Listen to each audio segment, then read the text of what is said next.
ಜನಗಣತಿಯನ್ನು 2 ಹಂತಗಳಲ್ಲಿ ನಡೆಸಲಾಗುವುದು. ಮೊದಲನೆಯದು ಏಪ್ರಿಲ್ 2026ರಿಂದ ಸೆಪ್ಟೆಂಬರ್ 2020ರವರೆಗೆ ಮತ್ತು ಎರಡನೆಯದು ಫೆಬ್ರವರಿ 2027ರಲ್ಲಿ ನಡೆಸಲಾಗುವುದು ಅಂತ ಕೇಂದ್ರ ಸರ್ಕಾರ ಲೋಕಸಭೆಗೆ ಮಂಗಳವಾರ ತಿಳಿಸಿದೆ. ಕಾಂಗ್ರೆಸ್ ಸಂಸದ ರಾಹುಲ್ ಗಾಂಧಿ ಅವರ ಪ್ರಶ್ನೆಗೆ ಉತ್ತರಿಸಿದ ಕೇಂದ್ರ ಗೃಹ ಖಾತೆ ರಾಜ್ಯ ಸಚಿವ ನಿತ್ಯಾನಂದ ರೈ 2 ಹಂತಗಳಲ್ಲಿ ಜನಗಣತಿಯನ್ನು ನಡೆಸಲಾಗುತ್ತೆ. ಹಂತ 1 ಮನೆ ಪಟ್ಟಿ ಮತ್ತು ವಸತಿ ಗಣತಿಯ ನಂತರ ಹಂತ 2 ಜನಸಂಖ್ಯಾ ಎಣಿಕೆ ಆಗಿರುತ್ತೆ ಅಂತ ಅವರು ಮಾಹಿತಿ ಕೊಟ್ಟಿದ್ದಾರೆ.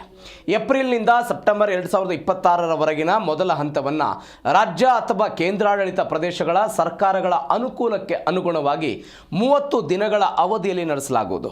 ಲಡಾಖ್ ಕೇಂದ್ರಾಡಳಿತ ಪ್ರದೇಶ ಮತ್ತು ಜಮ್ಮು ಮತ್ತು ಕಾಶ್ಮೀರ ಹಾಗೂ ಹಿಮಾಚಲ ಪ್ರದೇಶ, ಉತ್ತರಾಖಂಡ ರಾಜ್ಯಗಳ ಹಿಮದಿಂದ ಆವೃತವಲ್ಲದ ಪ್ರದೇಶಗಳನ್ನು ಹೊರತುಪಡಿಸಿ ಇತರ ಪ್ರದೇಶಗಳಲ್ಲಿ ಫೆಬ್ರವರಿ 2027ರಲ್ಲಿ ಜನಗಣತಿ ನಡೆಯುತ್ತೆ ಅಂತ ಲೋಕಸಭೆಗೆ ಅವರು ಮಾಹಿತಿ ಕೊಟ್ಟಿದ್ದಾರೆ.